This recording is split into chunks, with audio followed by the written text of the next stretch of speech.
Hi అండి, welcome to my channel.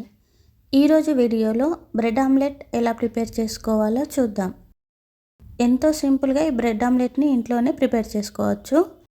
Bread omelette prepare చేసుకోవడానికి ముందుగా ఒక బౌల్ తీసుకొని అందులో చిన్నగా తరిగిన ఒక ఆనియన్ వేసుకోండి. అలాగే 2 చిన్నగా తరిగిన పచ్చిమిర్చి, కొద్దిగా కొత్తిమీర వేసుకోండి. వీటితో పాటు 1/2 టీ స్పూన్ పసుపు, 1/2 టీ స్పూన్ పచ్చిధనియా powder, 1/2 teaspoon garam masala, 1/2 teaspoon salt, 1/2 teaspoon కారం, 1/2 టీ స్పూన్ అల్లం, 2 టేబుల్ స్పూన్ ఆయిల్ వేసుకొని ఒకసారి బాగా కలపండి. కలిపిన తర్వాత ఇందులో ఒక 4 ఎగ్స్ని కొట్టిపోసుకోండి. నేను వీడియోలో చూపిస్తున్నట్టుగా మొత్తాన్ని ఒకసారి బాగా మిక్స్ చేయండి.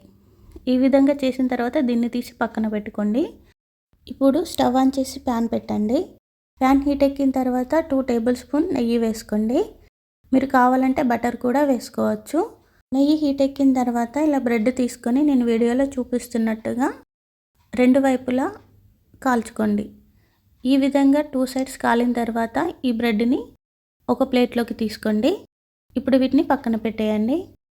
ఇప్పుడు అదే ప్యాన్లో 2 టేబుల్ స్పూన్ ఆయిల్ వేసి ఈవెన్గా స్ప్రెడ్ చేయండి. ఇప్పుడు మనం ముందుగా బీట్ చేసి పెట్టుకున్నాం కదా, ఆ ఎగ్ మిశ్రమాన్ని ప్యాన్పై వేసుకొని మనం రోస్ట్ చేసుకున్న బ్రెడ్ని దీనిపై పెట్టండి. నేను వీడియోలో చూపిస్తున్నట్టుగా ఈ రోస్టెడ్ బ్రెడ్ పైన కూడా కొద్దిగా ఎగ్ మిశ్రమాన్ని వేసి మంటని మీడియం ఫ్లేమ్లో పెట్టి మరొక వైపు కాలిందో లేదో చెక్ చేసుకుంటూ కాలిన తర్వాత ఇంకొక సైడ్ తిప్పి వేసుకోండి. ఈ విధంగా వేసిన తర్వాత మంటని లో ఫ్లేమ్లో పెట్టి ఒక 5 మినిట్స్ ఉడికించుకోండి.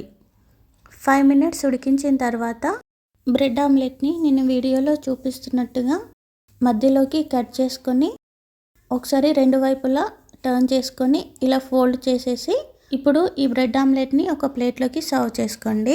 ఇప్పుడు బ్రెడ్ ఆమ్లెట్ని ఇంకో విధంగా ఎలా చేసుకోవచ్చో చూద్దాం. ఇదే ప్యాన్ పైన 2 టేబుల్ స్పూన్ ఆయిల్ వేసుకొని ఇప్పుడు ఒక బ్రెడ్ని తీసుకొని నేను వీడియోలో చూపిస్తున్నట్టుగా ఈ ఎగ్ మిశ్రమంలో డిప్ చేయండి.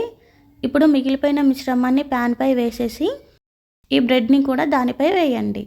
మంటని మీడియం ఫ్లేమ్లో పెట్టి ఒకవైపు కాలిన తర్వాత మరొక వైపుకు తిప్పి వేసుకోండి. మరొక వైపు కాలిన తర్వాత దీనిని ఒక ప్లేట్లోకి సర్వ్ చేసుకోండి. ఈ రెసిపీని మీరు కూడా మీ ఇంట్లో ఒకసారి ట్రై చేసి ఎలా వచ్చిందో కామెంట్ చేయండి. Thank you for watching.